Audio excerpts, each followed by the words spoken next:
Hi guys, welcome to Aish blogs. So ఇవాళ మనము మసాలా చాయ్ వేసుకుంటున్నాం అనమాట. సో డెఫినెట్గా మిల్క్ తీసుకోవాలి. ఫస్ట్ తీసుకున్న తర్వాత మీ దగ్గర ఏ టీ పౌడర్ ఉన్నా సరే మీరు వేసేసుకోండి. ఇదే కావాలి అదే కావాలని ఏం లేదు. దాని తర్వాత షుగర్, టీ పౌడర్ క్వాంటిటీ బట్టి మిల్క్ క్వాంటిటీ బట్టి షుగర్ వేసుకోండి.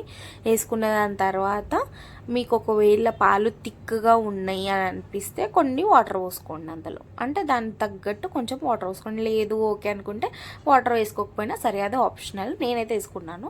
సో మసాలా చాయ్ అనుకుంటున్నాం కాబట్టి డెఫినెట్గా ఇలాచీ అనేది ఉంటుంది. సో ఇలాచీ బయట పీల్ తీసేసి దాన్ని ఏదైతే ఉంటాయో లోపల అది పౌడర్ చేసి వేసుకున్నా సరే, లేకపోతే అదే వేసుకున్నా సరే, ఎందుకంటే మనకు బాయిలింగ్ అనేది అవుతుంది కాబట్టి డెఫినెట్గా ఫ్లేవర్ వస్తుంది.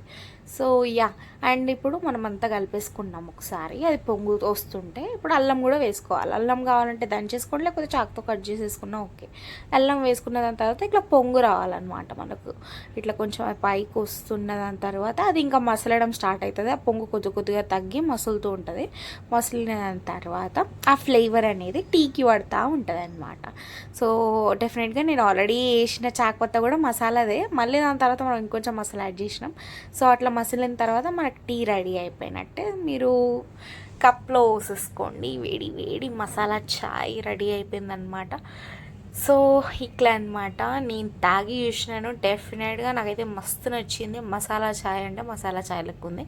ఒకవేళ మీకు ట్రై చేయాలనుకుంటే డెఫినెట్గా ట్రై చేయండి. Thank you. Please like, share and subscribe.